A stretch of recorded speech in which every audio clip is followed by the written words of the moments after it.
Last লেকচারের ধারাবাহিকতায় এই লেকচারেও আমরা বেশ কিছু ফাংশনের nতম অন্তরজ বা nth ডেরিভেটিভ নিয়ে আলোচনা করব। লাস্ট লেকচারের শেষে তোমাদেরকে আমি তিনটা ফাংশনের nতম অন্তরজ মনে রাখতে বলছিলাম।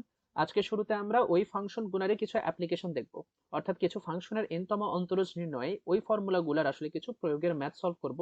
এরপরে লগারিদমিক ফাংশনের nতম অন্তরজ কেমনে বের করতে হয় ওটা শিখব। তবে লেকচারটি শুরুর আগে সাজেস্ট করব যে তোমরা যারা লাস্টের ভিডিওটি দেখোনি তারা অবশ্যই ওটা দেখো, কারণ যেহেতু ওগুলার কনসেপ্টগুলো অ্যাপ্লাই আমি এখানে করব, সো ওগুলো না দেখে থাকলে এগুলো বুঝতে একটু প্রবলেম হতে পারে। সো আমি প্লেলিস্টের লিঙ্কটি ডেসক্রিপশনে দিয়ে রাখবো, সো তোমরা ওখান থেকে আগের ভিডিওগুলো দেখে নিও। সো চলো আজকে লেকচারটি শুরু করা যাক।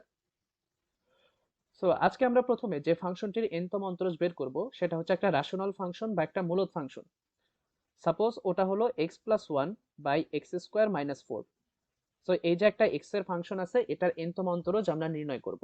সো এই টাইপের রেশনাল ফাংশনের nতম অন্তরজ বের করার নিয়ম হচ্ছে আমাদেরকে প্রথমে এই টাইপের ফাংশনগুলোকে পার্শিয়াল ফ্র্যাকশন নিয়ে যেতে হবে, অর্থাৎ আংশিক ভগ্নাংশে ভেঙে দিতে হবে। আমার মনে হয় তোমরা আংশিক ভগ্নাংশ সম্পর্কে যথেষ্ট ভালোই জানো, কারণ 9-10 এ আংশিক ভগ্নাংশ বা পার্শিয়াল ফ্র্যাকশন নিয়ে অনেক ডিটেইলে পড়ানো হয়। যদি তোমাদের কারো এই টপিকে দুর্বলতা থাকে বা যদি ভুলে গিয়ে থাকো তাহলে অবশ্যই 9-10 এর খাতা বা বই অর্থাৎ যেখান থেকে তোমরা স্টাডি করছিলে ওগুলো অবশ্যই দেখে নাও, কারণ ওগুলো আমি অতটা ডিটেইল এখানে আলোচনা করব না। জাস্ট ম্যাথ সলভ করার সময় যতটুকু প্রয়োজন ততটুকুই বলবো। ওকে, সো দেখো যেটা বললাম যে এটাকে আমাদেরকে প্রথমে পার্শিয়াল ফ্র্যাকশনে নিয়ে যেতে হবে। এরপর ওখান থেকে আমরা সহজে ফর্মুলা দিয়ে nth ডেরিভেটিভটা এটার জন্য বের করতে পারবো। সো এটাকে দেখো পার্শিয়াল ফ্র্যাকশন নিয়ে যাওয়ার জন্য প্রথমে এখানে যে হর আছে, এই হরকে আমি প্রথমে ফর্মুলা দিয়ে একটু সিম্পলিফাই করে নেব। দেখো এটাকে লেখা যাবে x+1/x² - 4। সো এখানে a² - b² ফর্মুলা অনুসারে লেখা যাবে x-2 × x+2। সো এখন যে আমাদের এই ভগ্নাংশটা থাকলো, এই ভগ্নাংশকে আমরা আংশিক ভগ্নাংশ বা পার্শিয়াল ফ্র্যাকশনে নিয়ে যাব। সো দেখো আংশিক ভগ্নাংশের নিয়ম কি ছিল, যে এই যে আমাদের ফ্র্যাকশন আসলো x+1/x-2 × x+2। আমরা বেসিক্যালি যেটা করি যে এই ভগ্নাংশের যে হরে ফ্যাক্টর গুলো আছে বা উৎপাদক গুলো আছে, এই প্রতিটা উৎপাদককে আমরা সেপারেটলি ভগ্নাংশ আকারে লেখার চেষ্টা করি। অর্থাৎ এখানে দেখো একটা ফ্যাক্টর আছে x-2, সো আমি x-2 নিয়ে একটা ভগ্নাংশ বানাবো। এখানে আরেকটা ফ্যাক্টর আছে x+2, সো আমি x+2 নিয়ে আরেকটা ফ্যাক্টর বানাবো। এখন যখন আমরা এই পুরো ভগ্নাংশকে এই দুটো টার্মে ভেঙে দিতে যাব, তখন উপরে অবশ্যই ধ্রুবক লাগবে। সো আমাদের এই ধ্রুবকটা তো জানা থাকে না, সো আমরা প্রথমে এই অপরিচিত ধ্রুবকগুলোকে সাধারণত এ আর বি ধরে নিই। এরপর আমরা বিভিন্ন ক্যালকুলেশনের মাধ্যমে এই এ আর বি এর ভ্যালু নিয়ে এসে যদি বসায় দিই, তাহলে আসলে এই ভগ্নাংশটা আংশিক ভগ্নাংশ হয়ে গেল। সো এখন আমাদের কাজ হলো যে এই যে এ আর বি আননোন ভ্যালু আছে, এই ভ্যালুগুলোর ভ্যালু বের করা। সো দেখো এটার আমাদের প্রসেস কি থাকে, যে আমরা প্রথমে এই যে হর আছে অর্থাৎ x-2 × x+2 এটা দিয়ে সবগুলাকে গুণন করে দেব দুই পক্ষেই। সো দেখো এই প্রথম টার্মকে যদি আমরা x-2 × x+2 দিয়ে গুণ করে দিই, তাহলে এখানে জাস্ট কি থাকবে x+1। এরপর যদি আমরা এই টার্মকে x-2 × x+2 দ্বারা গুণ করে দিই, তাহলে দেখো x-2 কেটে যাবে, সো থাকবে a × x+2। দেন এই টার্মকে দেখো যখন আমরা এটা দিয়ে গুণ করব তখন পাবো b × x-2। সো এরপরে আমরা কি করি, যে এখানে x = -2 এবং x +2 বসিয়ে এখান থেকে ই আর বি নির্ণয় করি। আমি এখানে দেখো ইকুয়েশনগুলোর নাম দিয়ে দিই, এটা সাপোজ ইকুয়েশন 1 এন্ড এটা সাপোজ ইকুয়েশন 2। সো এই ইকুয়েশন 2 এ আমরা x -2 বসাবো, x -2। সো এই পুরো ইকুয়েশনে যদি x আমরা -2 বসাই, তাহলে বাম পক্ষে কি পাচ্ছি, -2 + 1 = a × -2 + 2 প্লাস b × -2 - 2। সো এখানে জাস্ট একটু ক্যালকুলেশন করো, এখান থেকে পাবা বাম পক্ষে -1, এটা তো 0 এবং এখানে থাকতেছে -4b। সো এখান থেকে আমরা সহজে b এর ভ্যালু পেয়ে যাচ্ছি 1/4। সো দুটো আননোনের মধ্যে আমরা একটা আননোন পেয়ে গেলাম। সো এখন যদি আমরা আরেকটা আননোন পেতে চাই, তাহলে এখন আমাদের কি করতে হবে, যে এই যে 2 নম্বর ইকুয়েশন আছে, এই 2 নম্বর ইকুয়েশনে x = 2 বসাতে হবে। এগুলো নিয়ম দেখো তোমরা জানোই, যে এটা শূন্য হওয়ার জন্য x এর ভ্যালু কত সেটা একবার এই ইকুয়েশনে বসাইতে হয়, এরপর আবার এটা শূন্য হওয়ার জন্য x এর ভ্যালু কত হইতে হয় ওটা ওই সেম ইকুয়েশনে বসাই দিতে হয়। সো দেখো এটা শূন্য হইতে হলে x = 2 হইতে হবে। সো এখন x = 2 এই 2 নম্বর ইকুয়েশনে বসাও, তাহলে বাম পক্ষে পাবা 2 + 1, ডান পক্ষে থাকতেছে a into 2 plus 2 then b into 2 minus 2। Okay, so বাম পক্ষে থাকতেছে 3 এবং ডান পক্ষে এটা হবে 4a এবং এটা তো 0। সো এখান থেকে দেখো আমরা আরেকটা আননোনের ভ্যালু পেয়ে গেলাম a ইকুয়াল টু 3/4। সো আমাদের এই দুটো আননোন অর্থাৎ a এবং b এর ভ্যালু যদি এখন আমরা ইকুয়েশন 1 এ বসায় দিই, তাহলে এই যে আমাদের গিভেন ফাংশনটা ছিল ওটাকে আমরা পার্শিয়াল ফ্র্যাকশনে নিয়ে যেতে পারবো। সো এখন আমরা এক নম্বর ইকুয়েশনে a এবং b এর ভ্যালু বসাই, তাহলে আমরা পাচ্ছি x plus 1 by x minus 2 into x plus 2 equal to এর ভ্যালু আমরা পাইছি 3/4, তাহলে এটা হবে 3/4 into x minus 2। Okay, then b by x plus 2, আমরা b এর ভ্যালু পাইছি 1/4, so 1/4 into x plus 2। So আমাদের যে গিভেন ফাংশন ছিল ওটাকে আমরা এভাবে প্রকাশ করতে পারি। সো এরপরে দেখো আমি এই y ফাংশনকে এভাবে লিখে নিয়ে এরপরে এটার n-তম অন্তরজ বের করব, তাহলে এরপরে আমাদের n-তম অন্তরজ বের করা অনেক সহজ হয়ে যাবে।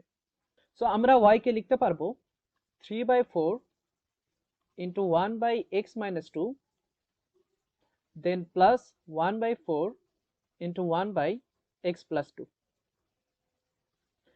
এরপর যে দেখো দুটো টার্ম আসছে, এই দুটো টার্মকে আমরা সহজে লাস্টের লেকচারে যে ফর্মুলা ডিরাইভ করছিলাম ওই ফর্মুলার মাধ্যমে nth ডেরিভেটিভটা বের করতে পারি। দেখো আমি এই ফাংশনগুলোকে আরেকটু মডিফাই করে নিই। এখানে দেখো 3/4 আর এটাকে লেখা যাবে x minus 2 to the power minus 1 plus 1/4 into x plus 2 to the power minus 1। এখন লাস্টের লেকচারের শেষে আমি যে দেখো তোমাদেরকে ফর্মুলা বের করে দিয়েছিলাম যে কোন একটা ফাংশন যদি হয় y equal to ax plus b to the power minus 1, তাহলে এটার যে nth ডেরিভেটিভ অর্থাৎ yn সেটা হবে minus 1 to the power n into factorial n into a to the power n by ax plus b to the power n plus 1।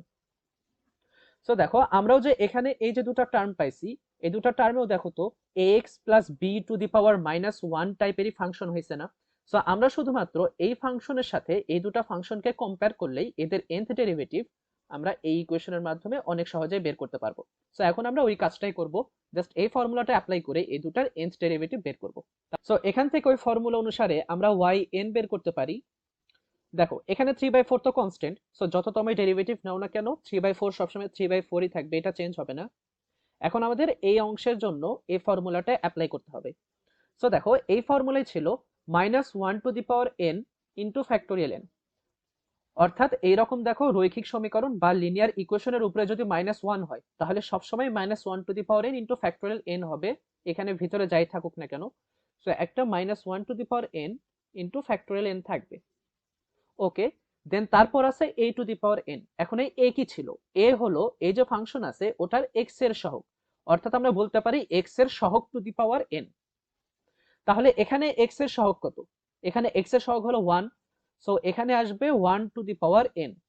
এখন যে কোনো বাস্তব মান যদি 1 এর পাওয়ার আকারে থাকে তাহলে এটার ভ্যালু কত হবে? 1ই হবে। সো এটার ভ্যালু যেহেতু 1, সো ওটা না লিখলেও হবে। এবং নিচে আসবে ax plus b to the power n plus 1। এখন ax প্লাস b টা কি? জাস্ট ওই ব্র্যাকেটের ভিতরে যে ফাংশনটা আমাদের আছে। সো এখানে আমাদের ব্র্যাকেটে ফাংশন কি আছে? x minus 2, so x minus 2 to the power n plus 1। Just এই ফাংশনটাকে এই ফাংশনের সাথে কম্পেয়ার করো, তাহলে অনেক সহজেই ফর্মুলাটা এখানে অ্যাপ্লাই করতে পারবা। ওকে, দেন পরের টার্মে আসো। পরের টার্মে দেখো 1/4 কনস্ট্যান্ট, সো এটা যে কোনো ডেরিভেটিভের জন্য সামনে একটা 1/4 থাকবেই। এরপরে এখানে আবার ফর্মুলা অ্যাপ্লাই করো।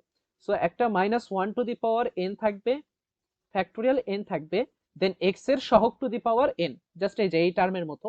সো এখানেও দেখো x এর সহগ কি? 1, so 1 to the power n, অর্থাৎ এখানে 1ই আসবে, সো এটা না লিখলেও হচ্ছে। এবং নিচে আসবে এই function two the power n plus 1, অর্থাৎ x plus 2 to the power n plus 1। So দেখো এটাই আমাদের নির্ণেয় সেই n-তম অন্তরজ বা nth ডেরিভেটিভ, যথেষ্ট সহজ। শুধু যে রেশনাল ফাংশনটা আছে ওটাকে প্রথমে পার্শিয়াল ফ্র্যাকশন করে নেবা, এরপর শুধু এই ফর্মুলাটা ওখানে অ্যাপ্লাই করে দিবা, তাহলে অনেক সহজে n-তম অন্তরজটা চলে আসবে। সো তোমরা চাইলে এটাকে এভাবেও রাখতে পারো বা চাইলে একটু সিম্পলিফাই করতে পারো, কারণ দেখো এই দুটো টার্মের মধ্যে এই 1/4 then minus one to the power n into factorial এনটা কমন আছে, সো চাইলে কমন না এটাকে একটু সিম্পলিফাই করতে পারো বা এভাবেও রাখতে পারো। সো দেখো আমি একটু সিম্পলিফাই করি এটাকে। সো এখানে লেখা যাবে যে minus one to the power n into factorial n by four. So এই টার্ম যদি কমন চলে আসে তাহলে এই টার্মের কি থাকতেছে, উপরে একটা 3 আর নিচে থাকতেছে x minus two to the power n plus one.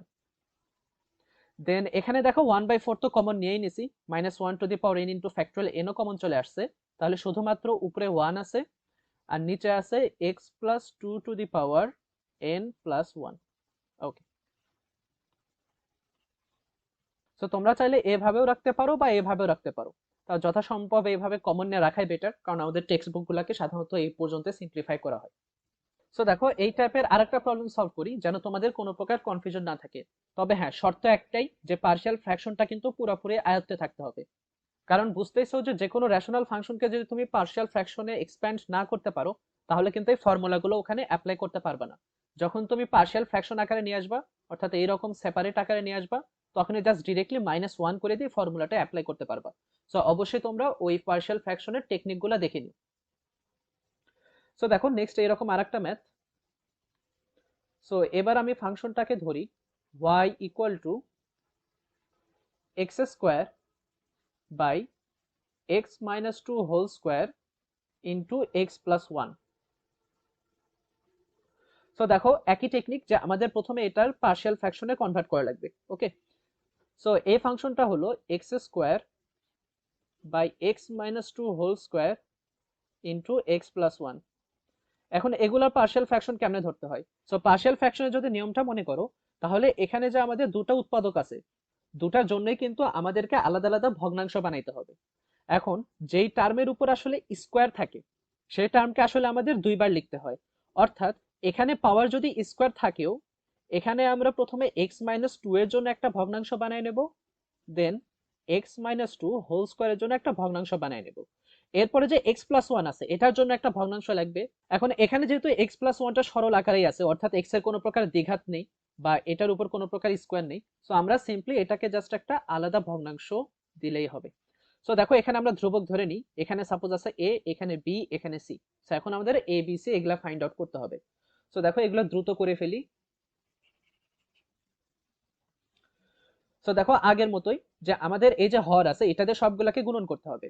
So এই টার্মটা দিয়ে যদি আমরা সবগুলাকে গুণন করি তাহলে বাম পক্ষে আসতেছে এক্স স্কোয়ার, দেন ডান পক্ষে আসতেছে এ ইন্টু, দেখো একটা এক্স মাইনাস টু একটা এক্স মাইনাস টু ক্যান্সেল হয়ে যাবে, সো থাকবে একটা এক্স মাইনাস টু এবং সাথে এক্স প্লাস ওয়ান। দেন এটাকে যদি আমরা এটা দ্বারা গুণ করি তাহলে দেখো x minus two whole square x minus two whole square cancel হয়ে যাবে, থাকবে শুধু এক্স প্লাস ওয়ান। দেন যদি আমরা এই টার্মকে গুণন করি তাহলে এক্স প্লাস ওয়ান ক্যান্সেল হয়ে যাবে, থাকবে শুধু C into x minus two whole square.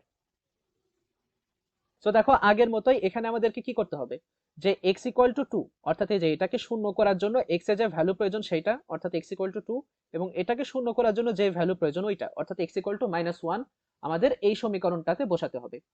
So এই সমীকরণের একটা নাম ধরে নাও সে ইকুয়েশন টু, এবং আমাদের যে মেইন সমীকরণ এটাকে ধরে নাও ইকুয়েশন ওয়ান। সো এখন যে ইকুয়েশন টু আছে এখানে আমরা বসাবো প্রথমে x equal to two.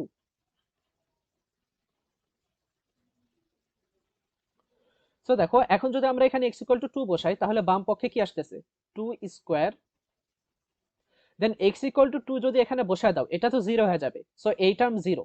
Okay, then x equal to two যদি এখানে বসাও তাহলে এখানে পাচ্ছ b into two plus one. Then দেখো এক্স ইকুয়াল টু টু যদি তুমি এখানে বসায় দাও তাহলে এটা তো জিরো, সো জিরো। সো এখান থেকে ক্যালকুলেট করে পাবা, এই যে বাম পক্ষে আছে ফোর, ডান পক্ষে আছে টু প্লাস ওয়ান অর্থাৎ থ্রি বি। সো দেখো এখান থেকে একটা আননোন পেয়ে যাবা যে B equal to four by three. Then x equal to plus one বসাতে হবে equation two A, x equal to minus one. Okay, so এখন আমরা দেখো এখানে যখন মাইনাস ওয়ান বসাবো মাইনাস ওয়ান স্কোয়ার প্লাস, এখন দেখো এখানে যদি আমরা মাইনাস ওয়ান বসাই এক্স এর ভ্যালু মাইনাস ওয়ান বসালে এটা জিরো, সো প্রথম টার্ম এখানে জিরো। এখন এখানেও যদি x equal to minus one বসাও তাহলে এটাও দেখো জিরো, আর এখানে যদি মাইনাস ওয়ান বসাও তাহলে থাকতেছে মাইনাস ওয়ান মাইনাস টু এর উপর হোল স্কোয়ার। ওকে, সো এখানে দেখো একটু সিম্পলিফাই করো, তাহলে বাম পক্ষে পাবা এটা 1, ডান পক্ষে পাবা এটা -3 স্কোয়ার অর্থাৎ 9c। সো এখান থেকে আরেকটা আননোন পাবা যে c ইকুয়াল টু 1/9। সো দেখো আমরা দুটো আননোন পেয়ে গেলাম, একটা হলো b আর একটা হলো c। এখনো দেখো একটা আননোন আমাদের লাগবে এবং সেটা হলো a। এখন আমরা এটা কেমনে বের করব? সো দেখো এটা নিয়ম ছিল যে এই যে ইকুয়েশন 2 পাইলাম, ইকুয়েশন 2 এর দুই পাশে সহগ সমীকৃত করে আমাদেরকে a এর ভ্যালুটা বের করতে হবে। সো এখন সহগ সমীকৃত করতে হলে আমাদেরকে প্রথমেই ইকুয়েশন 2 যেটা আছে ওটাকে একটু সিম্পলিফাই করা লাগবে। ওকে, সো এটাকে দেখো একটু সিম্পলিফাই করি। বাম পাশে আছে এক্স স্কোয়ার, ডান পাশে আছে দেখো এটাকে গুণন করে দাও, তাহলে এখান থেকে কি পাওয়া যাবে যে x square -2x plus x অর্থাৎ -x দেন -2। দেন এখান থেকে পাওয়া যাবে b into x plus one, যেমন আছে তেমনই থাক। দেন এটাকে দেখো একটু সিম্পলিফাই করো, এখানে হোল স্কোয়ারের ফর্মুলাটা ভেঙে দাও, তাহলে এখান থেকে লেখা যাবে x square -4x plus 4। So এখন যেহেতু আমাদেরকে এখান থেকে a বের করতে হবে, সো a x এর যে টার্মের সাথে আছে ওই টার্মগুলো আমরা এক জায়গায় করে নিই। এখানে দেখো এই a গুণন আছে এক্স স্কোয়ারের সাথে, সো আমরা যাবতীয় এক্স স্কোয়ার গুলাকে এক জায়গায় করে নিই। ওকে, সো দেখো আমাদের এক্স স্কোয়ার কোন কোন টার্মে আছে, এই যে এই টার্মে আমাদের এক্স স্কোয়ার আছে, দেন এই টার্মে আমাদের এক্স স্কোয়ার আছে। সো আমরা যদি দেখো এখন এক্স স্কোয়ারটা কমন নিয়ে নিই এই দুটো টার্মের মধ্যে থেকে, তাহলে কি পাচ্ছি a, এবং দেখো এখানে সি এক্স স্কোয়ার অর্থাৎ প্লাস সি। এরপর আমাদের বাকি টার্মগুলো যেমন আছে তেমনই রাখো, ওগুলো আসলে হিসাব করা লাগবে না, কারণ আমাদের প্রয়োজন তো এ। সো আমরা যেহেতু এ কে নিয়ে আসতে পারছি, সো বাকি টার্মগুলো যেমন আছে তেমন রেখে দিলেই হবে। সো এখন দেখো দুই পাশে সহগ সমীকৃত করো।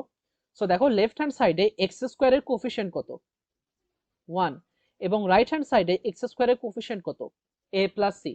সো এই যে আমাদের ইকুয়েশন আছে, এই ইকুয়েশনের দুই পক্ষে আমরা এক্স স্কোয়ারের সহগ সমীকৃত করে পাই যে 1 equal to a plus C. So দেখো এর আগে আমরা সি ক্যালকুলেশন করে পাইছিলাম 1/9। সো এখান থেকে আমরা এর ভ্যালুটা পেয়ে যাব, a ইকুয়াল টু হবে 1 মাইনাস 1/9 অর্থাৎ 8/9। সো আমাদের a হলো 8/9, আর বাকি দুটো কনস্ট্যান্ট কি ছিল, আমরা b এর ভ্যালু পাইছিলাম 4/3 এন্ড c এর ভ্যালু পাইছিলাম 1/9। সো দেখো আমাদের যে এই যে তিনটা আননোন ছিল, এই তিনটা আননোন আমরা পেয়ে গেছি, তাহলে এরপর শুধু আমরা পার্শিয়াল ফ্র্যাকশনে নিয়ে যাব, এরপর আমরা nth ডেরিভেটিভের ফর্মুলাগুলো অ্যাপ্লাই করে দেব। সো আমরা এখন এই ইকুয়েশন 1 থেকে লিখতে পারবো যে x square by x minus 2 whole square into x plus 1 equal to, এখানে ছিল দেখো a by x minus 2, b by x minus 2 whole square, c by x plus 1। So a by x minus 2, so a আমরা পাইছি 8/9, so 8/9 into 1 by x minus 2। Then আমরা b এর value পাইছিলাম 4/3, এবং ওটার নিচে ছিল এক্স মাইনাস 2 হোল স্কোয়ার। দেন আমরা c এর ভ্যালু ক্যালকুলেট করে পাইছি 1/9, এবং ওখানে ছিল এক্স প্লাস 1। সো আমাদের যেটা মেইন ফাংশন অর্থাৎ y, ওই y কে এখন আমরা লিখতে পারি 8/9 into 1 by x minus 2, then 4/3 into 1 by x minus 2 whole square plus 1/9 into 1 by x plus 1। So আগের মতোই দেখো এখানে আমরা ফর্মুলা অ্যাপ্লাই করব, তাহলে হয়ে যাবে। সো প্রথমে দেখো এই ফাংশনগুলোকে ইনভার্স আকারে নিয়ে যাই। সো এখানে আমরা পাচ্ছি x minus 2 to the power minus 1, then 4/3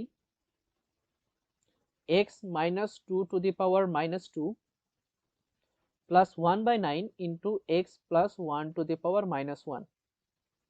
so এখানে কিন্তু দেখো আমাদের শুধুমাত্র একটা না, দুটা ইনতম অন্তরজের ফর্মুলা লাগবে। ফার্স্টলি একটা ফর্মুলা লাগবে আমাদের y equal to ax plus b to the power minus 1, এটার জন্য এনতম অন্তরজ কি ছিল এটা লাগবে, এবং y equal to ax plus b to the power minus 2 এর জন্য এনতম অন্তরজ কি ছিল সেটা লাগবে, কারণ দেখো এখানে পাওয়ার কিন্তু -2 একবার আসছে। সো দেখো এইসব প্রয়োজনীয়তার জন্য আপনি আসলে ওই এনতম অন্তরজগুলোকে ফর্মুলা আকারে মনে রাখতে বলছিলাম। তাহলে এই যে পার্শিয়াল ফ্র্যাকশন করা যে ম্যাথগুলো আছে এখানে তোমরা অনেক সহজে ক্যালকুলেশন গুলো করতে পারবা। সো দেখো এটার ফর্মুলা আমাদের কি ছিল, যে yn equal to -1 to the power n into factorial n a to the power n divided by ax plus b to the power n plus 1। এবং দেখো যখন -2 হয়ে যায় তখন এই ফর্মুলার কেমন চেঞ্জ হয়, -1 টু দি পাওয়ার n ই থাকবে, যেখানে n ফ্যাক্টোরিয়াল ছিল সেখানে হয়ে যাবে n plus 1 factorial. Okay, n plus 1 factorial. আর a to the power n a to the power n ই থাকবে, এবং যেখানে ছিল n প্লাস 1 সেখানে হয়ে যাবে পাওয়ার n প্লাস 2। সো এই যে দুটো ফর্মুলা আছে, দুটো ফর্মুলা এই তিনটা জায়গায় অ্যাপ্লাই করে দিলেই দেখো আমরা nth ডেরিভেটিভটা পেয়ে যাব। সো এখান থেকে দেখো আমরা yn পাইতেছি 8/n। এখন এটার জন্য দেখো আগের মতোই ফর্মুলাটা অ্যাপ্লাই করো, যে -1 to the power n into factorial n into a to the power n।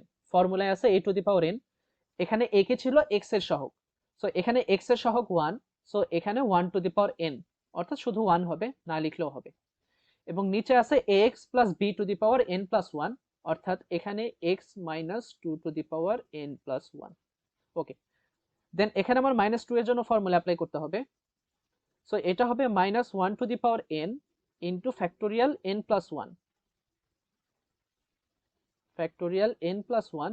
এবং পাশে আছে দেখো a to the power n, এখানেও a কি x এর সহগ, এখানে x এর সহগ কত, এখানেও তো x এর সহগ 1, so 1 to the power n, so ওটা লেখা লাগতেছে না।